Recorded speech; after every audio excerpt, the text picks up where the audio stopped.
Welcome students in this new video. अब हम discuss करेंगे how do these traits get expressed. तो ये जो ट्रेट्स हैं इनका एक्सप्रेशन होता कैसे है इसको हम पढ़ेंगे। How does the mechanism of heredity work. हमारा जो इनहेरिटेंस है, हम जो फीचर्स इनहेरिट करते हैं अपने पेरेंट्स से, ये किस तरह से इनहेरिट होते हैं, ये काम कैसे करता है। Cellular DNA is the information source for making proteins in the cell. All of us know कि जो डीएनए होता है, डीएनए से ही प्रोटीन्स का फॉर्मेशन होता है, और जो प्रोटीन्स होते हैं ये आगे चल के फंक्शंस करते हैं। तो वही फंक्शंस हमारी कैरेक्टरिस्टिक को डिटरमाइन करते हैं। तो ये सब नॉलेज हम लोगों को है। A section of DNA that provides information for one protein is called the gene for that protein. Suppose मैं आपके सामने ये DNA बना रहा हूँ। अब इस DNA का एक सेक्शन, तो सेक्शन को मैं थोड़ा अलग कलर दे देता हूँ। ये वाला पार्ट, सपोज दिस पार्ट, तो ये पार्ट अगर किसी एक गिवन प्रोटीन को बनाता है, सपोज P1, और वो प्रोटीन किसी एक कैरेक्टर को डिटरमाइन करता है, किसी कैरेक्टर के ट्रेट को डिटरमाइन करता है, suppose dwarfness in plant. Okay, तो ये जो पार्ट है हमारे सामने डीएनए का, इसको हम क्या बोलेंगे? इसको हम बोलेंगे जीन। तो gene is a segment of DNA which codes for a protein. तो ये छोटा सा सेगमेंट है डीएनए का जो कि किसी प्रोटीन के लिए कोड करता है, और वो प्रोटीन आगे चल के कोई कैरेक्टर डिफाइन करता है। How do proteins control the characteristics that we are discussing here. तो अब ये कहा जा रहा है कि ये जो प्रोटीन्स हैं ये कैसे कैरेक्टरिस्टिक्स को कंट्रोल करते हैं। Let us take the example of tallness of a as a characteristic. चलिए टॉलनेस का एक हम एग्जांपल लेके चलते हैं। We know that plants have hormones that trigger growth. आप सबको पता ही है कि प्लांट्स के पास हार्मोन्स होते हैं जो उनकी ग्रोथ को ट्रिगर करते हैं, और इसीलिए प्लांट की जो हाइट है वो डिपेंड करती है कितना हार्मोन आ रहा है, कितना प्लांट हार्मोन आ रहा है जो उसकी ग्रोथ को करा रहेगा। तो the amount of plant hormone will depend on the efficiency of processes for making it. अब जो प्लांट हार्मोन बन रहा है वो किसी न किसी प्रोसेस से बन रहा है प्लांट में, और वो प्रोसेस कितना इफिशियंट है यही बताएगा कि प्लांट हार्मोन कितना बनेगा। अब सोचिए इस प्रोसेस को कराने के लिए कोई एंजाइम होता है जो कि प्लांट हार्मोन को बनाने के लिए काम आता हो, कोई ना कोई एक एंजाइम ऐसा होगा। अब ये जो एंजाइम है ठीक से काम करेगा तो ज़्यादा हार्मोन बनेगा, और प्लांट कैसा होगा? टॉल होगा। और अगर मान लीजिए इस एंजाइम को बनाने वाला जो जीन है, कोई जीन होगा जो इस एंजाइम को बनाने के काम आ रहा होगा, अगर ये जीन जो है ये ऑल्टर है यानी थोड़ा बदल गया है, तो क्या होगा? तो एंजाइम लेस इफ़िशियंट होगा, और अगर एंजाइम लेस इफ़िशियंट हो गया तो प्लांट कैसा रहेगा? प्लांट ड्वार्फ हो जाएगा या शॉर्ट हो जाएगा। तो उसका मतलब ये है कि जो जीन होता है वो किसी ना किसी कैरेक्टरिस्टिक को या ट्रेट को कंट्रोल करता है। हमारे यहाँ पे इस वाली बात से ये समझ में आया। If the interpretations of Mendelian experiments we have been discussing are correct, then both parents must be contributing equally to the DNA of the progeny during sexual reproduction. हम सबको पता ही है कि मेंडेलियन एक्सपेरिमेंट्स में जो हमने देखा उसके अनुसार हम सब जानते भी हैं कि जो पेरेंट्स होते हैं दोनों वो इक्वल कंट्रीब्यूशन करते हैं प्रोजेनाई के डीएनए में। यानी जो प्रोजेनाई का डीएनए आता है उसका आधा पार्ट एक पेरेंट से और आधा पार्ट दूसरे पेरेंट से आता है। If both the parents can help determine the trait in the progeny, both parents must be contributing a copy of the same gene. तो अब यहाँ पे ये बात भी समझनी है आपको कि अगर मान लीजिए दोनों पेरेंट्स कंट्रीब्यूट करते हैं तो उसका मतलब दोनों ही एक ही जीन की कॉपी को अपने प्रोजेनाई के अंदर भेजते हैं। कहने का मतलब ये है कि सपोज फादर एंड मदर, तो फादर से जो जीन जा रहा है वह जीन सेम कॉपी मदर से भी जा रही है। सेम कैरेक्टरिस्टिक को कंट्रोल करने वाला जीन फादर के पास है तो वह जीन मदर के पास भी तो है। और जब वो दोनों जीन्स आकर के किसी एक सेल के अंदर पहुंचेंगे तो उसे क्या बोलेंगे हम? जाइगोट। तो जाइगोट के अंदर उस जीन की कितनी कॉपी हो गई? 2 copies, 1 from father and 1 from mother. तो यहाँ पर आपको ये बात समझाई जा रही है कि इक्वल कंट्रीब्यूशन होता है। This means that each pea plant must have 2 sets of all genes. इसका मतलब यही हुआ कि हर पी प्लांट के पास जीन के 2 सेट्स उपलब्ध होंगे, क्योंकि उसको एक मिला होगा फादर से, यानी पेरेंट्स जो मेल है वहाँ से मिला होगा, और एक मिला होगा फीमेल से।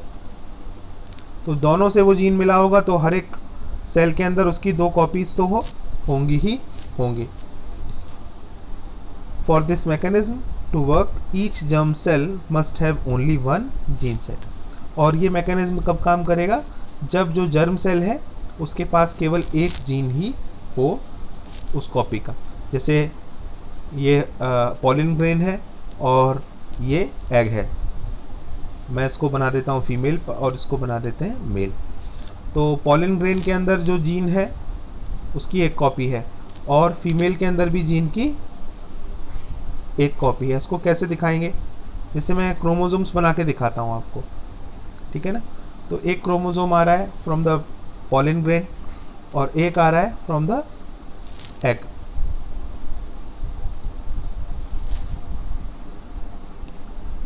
अब पॉलिन ग्रेन के पास जो क्रोमोसोम है उस पर एक जीन प्रेजेंट है, मैं इसको कलर दे देता हूँ ब्लू कलर, और ऐसा ही ब्लू कलर का जीन एग में प्रेजेंट है। तो जब ये पॉलिन ग्रेन फ्यूज़ करेगा, पॉलिन ग्रेन के अंदर जो गैमेट है मेल गैमेट, जब वो फ्यूज़ करेगा जाकर के एग के साथ, तो क्या होगा? जाइगोट फॉर्म होगा। और जाइगोट के पास अब कितने क्रोमोसोम होंगे उस जीन को कैरी करने वाले? जाइगोट के पास टोटल 2 क्रोमोसोम्स होंगे उस जीन को कैरी करने वाले, क्योंकि 2 सोर्सेज हैं उसके। तो ये आपके समझ में यहाँ पर आया होगा। फॉर दिस मैकेनिज्म हमारे समझ में आया हर जर्म सेल के अंदर जीन सेट की एक कॉपी होगी।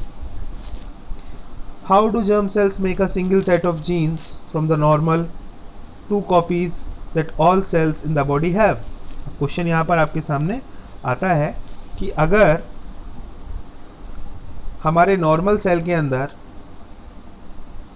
2 कॉपीज प्रेजेंट हैं किसी भी जीन सेट की, तो कैसे जर्म सेल के अंदर एक कॉपी आती है? तो आंसर आएगा इसका मियोसिस। मियोसिस वोल्ट सेल डिवीज़न होता है जिसमें जो डॉटर सेल बनते हैं उनके पास हाफ नंबर ऑफ क्रोमोसोम्स होते हैं as compare to the parent cell. Suppose मैं यहाँ बात करता हूँ पेरेंट के पास 14 क्रोमोसोम्स हैं, जैसे पी प्लांट की बात करता हूँ, तो पी प्लांट का नॉर्मल सेल जो है उसके पास 14 क्रोमोसोम है, तो पी प्लांट का जो मेल गैमेट होगा उसमें कितने होंगे? उसमें 7 क्रोमोसोम्स होंगे। ठीक बात? तो 7 क्रोमोसोम्स हैं इसके पास, ठीक है। तो ये ऐसा कैसे हुआ? ऐसा हुआ मियोसिस से, बिकॉज मियोसिस को क्या बोलते हैं हम मियोसिस को बोलते हैं रिडक्शनल डिवीज़न। और हमें पता है कि मियोसिस में क्रोमोसोम नंबर कितना हो जाता है? हाफ। तो अगर सपोज 14 क्रोमोसोम्स हैं पेरेंट सेल में, तो after meiosis how many cells will be form? 4 cells will be form and each cell will have 7 chromosomes each. तो यहाँ पर आपको इस पॉइंट का आंसर मिलता है। If the progeny plants inherited a single whole gene set from each parent, then the experiment 9.5 figure में जो बताया गया है वो काम नहीं करेगा। This is because the 2 characteristics capital R and small y would then be linked to each other and cannot be independently inherited। तो यहाँ पर आपको ये बताया गया है, जैसे फिगर 9.5 आप देखिए, फिगर 9.5 में आपको दिखाया गया है ये पूरा का पूरा डाई हाइब्रिड क्रॉस यहाँ पर हमने देखा। तो यहाँ पर आपसे ये कहा गया है कि जैसे ये कंडीशन है हमारे सामने F1 में capital R small r capital Y small y, ये हमारे सामने कॉम्बिनेशन है। अंडरस्टैंड? तो यहाँ पर आपसे ये कह रहे हैं कि अगर यहाँ पर गैमेट फॉर्मेशन के टाइम पर कैपिटल R एक गैमेट के अंदर सपोज कैपिटल R गया है, तो उसके साथ केवल कैपिटल Y जाए, ठीक है ना, या स्मॉल r के साथ स्मॉल y जाए, तो आपका जो रिजल्ट है फाइनल वो आपको नहीं मिलेगा। यहाँ पे आपको रिजल्ट फाइनल कब मिलेगा? जब आपके पास सारे कॉम्बिनेशंस अवेलेबल हों। जैसे कैपिटल R के साथ कैपिटल Y है तो कैपिटल R के साथ स्मॉल y भी हो सकता है, ऐसे ही स्मॉल r के साथ कैपिटल Y भी होगा। तो ये सारे कॉम्बिनेशंस अगर बनेंगे गैमेट्स में तभी आपका जो रिज़ल्ट है वो आएगा। अब यहाँ पर ऐसा बिल्कुल भी नहीं है कि आप कैपिटल R के साथ कैपिटल Y को ही रखो, क्योंकि कैपिटल R के साथ स्मॉल y भी बन सकता है कॉम्बिनेशन में। तो इंडिपेंडेंट असॉर्टमेंट है, यहाँ पर हमें समझ में आ रहा है। इंडिपेंडेंट असॉर्टमेंट मतलब small r is independent to combine with capital Y और स्मॉल y। दोबारा देखते हैं, capital R small r capital Y small y। Independent assortment कहता है कि जैसे ये एक हमारा ट्रेट है कैपिटल R, तो it is independent to assort either with this one capital Y और with the small one at the time of gamete formation. तो जो कॉम्बिनेशंस बनते हैं वो इंडिपेंडेंटली बनते हैं। ऐसे ही small r can independently combine with capital Y और it can combine with small y। तो इस तरह से हमारे सामने ये गैमेट्स के टाइप बनते हैं। 4 टाइप के गैमेट यहाँ पर हमको डाई हाइब्रिड क्रॉस में बनते हुए दिखाई देते हैं, और ये सब केवल इंडिपेंडेंट असॉर्टमेंट की वजह से ही हो पाता है। अगर इंडिपेंडेंट असॉर्टमेंट नहीं होता और लिंकेज होता तो क्या होता? अगर लिंकेज होता, लिंकेज का